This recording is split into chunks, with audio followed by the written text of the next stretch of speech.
Hello दोस्तों, स्वागत है आप सभी को हमारे यूट्यूब चैनल डेल्टा स्टडी पे। दोस्तों, आज से हम आप लोगों के लिए 30 क्वेश्चन का प्रैक्टिस सेट पर डे लेके आएंगे, जो कि सभी एग्ज़ाम के लिए बहुत ही महत्वपूर्ण होने वाला है। तो चलिए हम लोग बिना देरी करते हुए शुरू करते हैं। पहला क्वेश्चन है आज का। पहला क्वेश्चन है, केंद्रीय जल एवं विद्युत शोध केंद्र कहाँ स्थित है? तो केंद्रीय जल एवं विद्युत शोध केंद्र खरगवासला में स्थित है। ठीक है, ऑप्शन ए सही उत्तर होगा। तो देखिए एनडीए का जो है मुख्यालय भी कहाँ है? तो खरगवासला में ही स्थित है। ठीक है, चलिए नेक्स्ट क्वेश्चन देखिए। अगला क्वेश्चन है 2 नंबर क्वेश्चन है, 1857 की क्रांति में निम्नलिखित में से किसे एक मित्र द्वारा धोखा मिला, ब्रिटिश द्वारा पकड़ा गया तथा मार दिया गया? तो इसका सही उत्तर होगा तात्या टोपे को। ऑप्शन डी सही उत्तर होगा। देखिए, तात्या टोपे का मित्र था मानसिंह, जिसके द्वारा धोखा देकर पकड़ा दिया गया और तात्या टोपे को मार दिया गया। अब चलिए इससे कुछ संबंधित जानते हैं। तो 1857 के विद्रोह के नायक और उनके कार्यक्षेत्र के बारे में जानते हैं। तो कुंवर सिंह जो थे वह जगदीशपुर आरा से संबंधित थे। नाना साहब किस क्षेत्र से लड़ रहे थे? तो कानपुर से। बख्त खां दिल्ली से। बेगम हजरत महल कहाँ से लड़ रहे थे? तो लखनऊ से। और रानी लक्ष्मीबाई झांसी से लड़ रही थी। और खान बहादुर खान बरेली से लड़ रही थी। चलिए नेक्स्ट क्वेश्चन देखिए। अगला क्वेश्चन है, तीसरा क्वेश्चन है, 1929 में किसकी अध्यक्षता में आयोजित हुए भारतीय राष्ट्रीय कांग्रेस के लाहौर अधिवेशन में ब्रिटिश शासन से पूर्व स्वतंत्रता का प्रस्ताव पारित किया गया? तो इसका सही उत्तर होगा ऑप्शन सी, जवाहरलाल नेहरू के द्वारा। ठीक है, चलिए इससे कुछ इंपॉर्टेंट फैक्ट्स देखते हैं। तो इसका है 1928 में कलकत्ता अधिवेशन की अध्यक्षता मोतीलाल नेहरू ने किया था। ठीक है, और 1905 में बनारस अधिवेशन की अध्यक्षता किसने किया था? तो गोपाल कृष्ण गोखले हो जाएगा। ठीक है, बाल गंगाधर तिलक जो थे वह कभी भी कांग्रेस के अधिवेशन की अध्यक्षता नहीं किए थे। ठीक है, चलिए नेक्स्ट क्वेश्चन देखिए। अगला क्वेश्चन है 4 नंबर क्वेश्चन है, राज्य के नीति निर्देशक तत्व का कौन सा सिद्धांत महात्मा गांधी के दर्शन से जुड़ा है? तो इसका सही उत्तर ऑप्शन बी होगा, ग्राम पंचायत की स्थापना। ठीक है, ग्राम पंचायत की स्थापना जो है वह महात्मा गांधी के दर्शन से जुड़ा है। चलिए नेक्स्ट क्वेश्चन देखिए। अगला क्वेश्चन है, हड़प्पा सभ्यता संबंधित है, यानी कह रहा है हड़प्पा सभ्यता किस युग से संबंधित है? तो इसका सही उत्तर ऑप्शन ए होगा। हड़प्पा सभ्यता जो है वह कांस्य युग से संबंधित है। ठीक है, इससे कुछ इंपॉर्टेंट फैक्ट्स देखते हैं। हड़प्पा सभ्यता की सिंधु सभ्यता या कांस्य युगीन सभ्यता के नाम से भी जाना जाता है। ठीक है, और हड़प्पा सभ्यता की खोज 1921 में दयाराम साहनी ने किया था। ठीक है, और हड़प्पा सभ्यता जो है वर्तमान में रावी नदी के किनारे पाकिस्तान के मोंटगोमरी जिला में स्थित है। तो चलिए नेक्स्ट क्वेश्चन देखिए। अगला क्वेश्चन है, भारत तथा चीन के बीच सीमा बनाने वाली रेखा है। तो भारत तथा चीन के बीच सीमा बनाने वाली रेखा कौन सा है? तो मैकमोहन रेखा। और रेड क्लिफ रेखा जो है वह भारत और पाकिस्तान के बीच है। और डुरंट रेखा पाकिस्तान और अफगानिस्तान के बीच स्थित है। और काली नदी जो है यह भारत और नेपाल के बीच क्या कहता है, सीमा बनाती है। कौन? तो काली नदी। चलिए नेक्स्ट क्वेश्चन देखिए। अगला क्वेश्चन है, निम्नलिखित में से किन देशों के समूह से भूमध्य रेखा गुजरती है? तो इसका सही उत्तर हो जाएगा, यानी बोल रहा है निम्नलिखित में से किन देशों के समूह से भूमध्य रेखा गुजरती है? इसका सही उत्तर होगा ऑप्शन बी। ठीक है, कोलंबिया, केनिया तथा इंडोनेशिया के समूह से भूमध्य रेखा गुजरती है। चलिए नेक्स्ट क्वेश्चन देखिए। अगला क्वेश्चन है, चीनी यात्री ह्वेनसांग ने किसके शासनकाल में भारत भ्रमण किया था? तो चीनी यात्री ह्वेनसांग ने किसके शासनकाल में भारत भ्रमण किया था? तो इसका सही उत्तर ऑप्शन सी होगा, हर्षवर्धन के शासनकाल में चीनी यात्री ह्वेनसांग ने भारत का भ्रमण किया था। चलिए इससे कुछ इंपॉर्टेंट देखते हैं।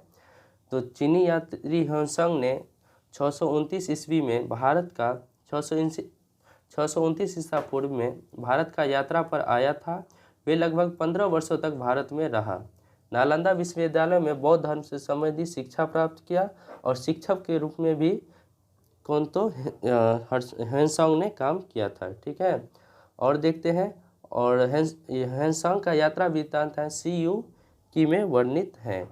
चलिए नेक्स्ट देखते हैं, अगला क्वेश्चन है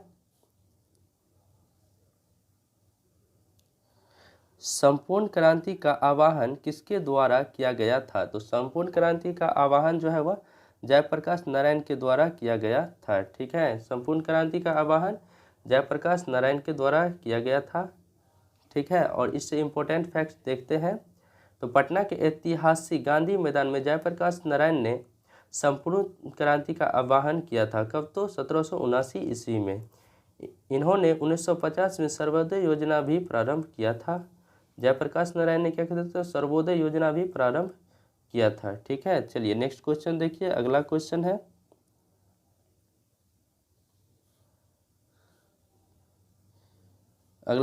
है विंग्स ऑफ फायर के लेखक कौन है। तो विंग्स ऑफ फायर का लेखक APJ अब्दुल कलाम है। ठीक है, इसका सही उत्तर ऑप्शन बी होगा। चलिए नेक्स्ट क्वेश्चन देखिए, अगला क्वेश्चन है भाखड़ा नंगल बांध किस नदी पर स्थित है। तो भाखड़ा नंगल बांध जो है वह सतलुज नदी पर स्थित है। ऑप्शन बी बिल्कुल सही उत्तर होगा। चलिए नेक्स्ट क्वेश्चन देखिए, अगला क्वेश्चन है कल्हन द्वारा रचित राजतरंगिणी में वर्णन है, यानी पूछ रहा है कल्हन द्वारा रचित राजतरंगिणी में वर्णन है। तो इसमें जो है कश्मीर का इतिहास का वर्णन किया गया है। ऑप्शन बी बिल्कुल सही उत्तर होगा। चलिए नेक्स्ट क्वेश्चन देखिए, अगला क्वेश्चन है राजा राम मोहन राय संस्थापक थे। तो राजा राम मोहन राय जो थे वह ब्रह्म समाज के संस्थापक थे। ऑप्शन बी बिल्कुल सही उत्तर होगा। ठीक है, चलिए इससे कुछ इम्पोर्टेंट फैक्ट्स देखते हैं। तो आर्य समाज के संस्थापक कौन थे। तो आर्य समाज के संस्थापक थे दयानंद सरस्वती। और आत्मीय सभा या वेदांत सभा के संस्थापक कौन थे। तो उसका भी राजा राम मोहन राय थे। ठीक है, और प्रार्थना समाज के तो आत्माराम पांडुरंग थे। रामकृष्ण मिशन के संस्थापक कौन थे। तो स्वामी विवेकानंद। और बेलूर मठ के भी संस्थापक स्वामी विवेकानंद थे। और वेद समाज के संस्थापक केशव चंद्र सेन थे। चलिए नेक्स्ट क्वेश्चन देखिए, अगला क्वेश्चन है मैगीनॉट रेखा किन देशों के मध्य स्थित है। तो मैगीनॉट रेखा जो है वह किन देशों के बीच स्थित है। तो इसका सही उत्तर होगा फ्रांस और जर्मनी के बीच। ऑप्शन सी सही उत्तर होगा। मैगीनेट रेखा किन देशों के मध्य स्थित है। तो फ्रांस और जर्मनी के बीच स्थित है। चलिए इससे कुछ और इम्पोर्टेंट देखते हैं। तो भारत और पाकिस्तान के बीच कौन सा रेखा है। भारत और अफगानिस्तान के बीच डुरंड रेखा है। भारत और चीन के बीच मैकमोहन रेखा है। भारत और पाकिस्तान के बीच रेड क्लिफ रेखा और 24वीं समांतर रेखा है। जर्मनी और फिनलैंड के बीच कौन सा हिंडनबर्ग रेखा है। रूस और फिनलैंड के बीच मैनरहिम रेखा है। फ्रांस और जर्मनी के बीच मैगिनोट रेखा और सिजफ्राइड रेखा है। ठीक है, उत्तरी वियतनाम और दक्षिणी वियतनाम के बीच 17वीं समांतर रेखा है। उत्तर कोरिया और दक्षिण कोरिया के बीच 18वीं समांतर रेखा स्थित है। ठीक है, चलिए नेक्स्ट क्वेश्चन देखिए, अगला क्वेश्चन है सतलुज नदी का उद्गम स्थल कहाँ है। तो सतलुज नदी का उद्गम स्थल चीन में है। ठीक है, इसका सही उत्तर ऑप्शन बी होगा। सतलुज नदी का उद्गम स्थल चीन में तिब्बत में स्थित है। सतलुज नदी में मानसरोवर झील के पास राकसताल से निकलती है। सतलुज नदी कहाँ, तो तिब्बत में मानसरोवर झील के पास राकसताल से निकलती है। सतलुज नदी चिनाब नदी से मिलती है और दोनों नदियाँ मिलकर पंचनद का निर्माण करती हैं। ठीक है, सतलुज नदी पर भाखड़ा नंगल बांध परियोजना है। चलिए नेक्स्ट क्वेश्चन देखिए, अगला क्वेश्चन है भारतीय संविधान सभा ने भारतीय राष्ट्रीय ध्वज की रूपरेखा को कब अपनाया है। तो भारतीय संविधान सभा ने भारतीय राष्ट्रीय ध्वज की रूपरेखा को कब अपनाया है। तो इसका सही उत्तर होगा कौन सा हो जाएगा। तो इसका सही उत्तर हो जाएगा ऑप्शन डी 22 जुलाई 1947 को भारतीय संविधान सभा ने भारतीय राष्ट्रीय ध्वज की रूपरेखा को कब अपनाया है। तो 22 जुलाई 1947 को अपनाया है। ठीक है, चलिए नेक्स्ट क्वेश्चन देखिए, अगला क्वेश्चन है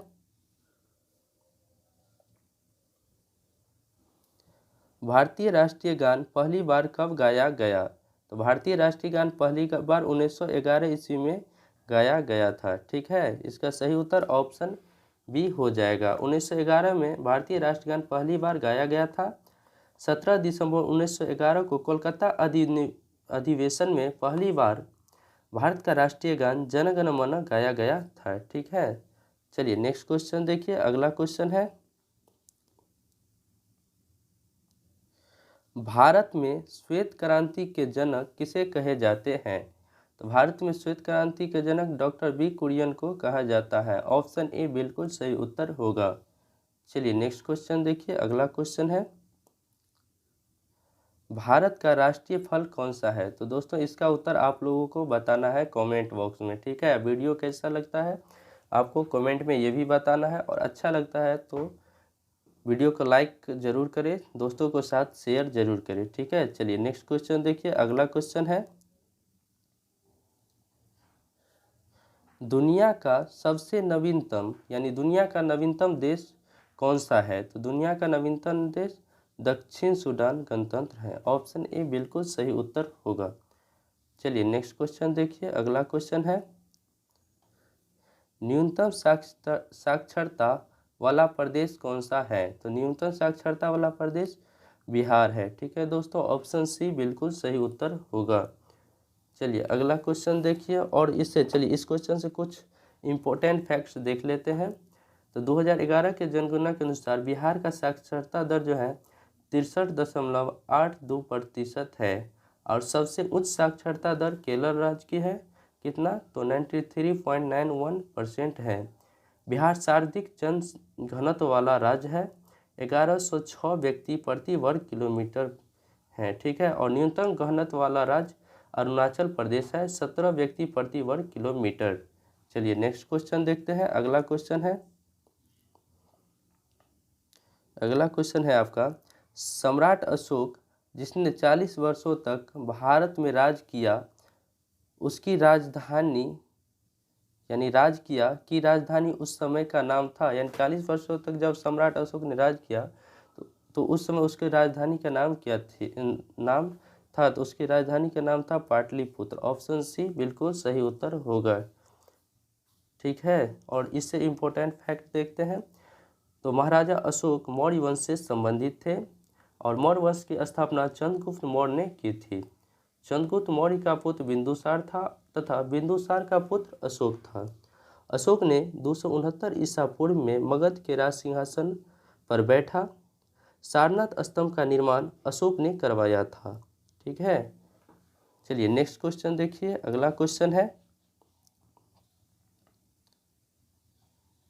क्वेश्चन है आपका, निम्नलिखित में से कौन सा देश आसियान का सदस्य नहीं है?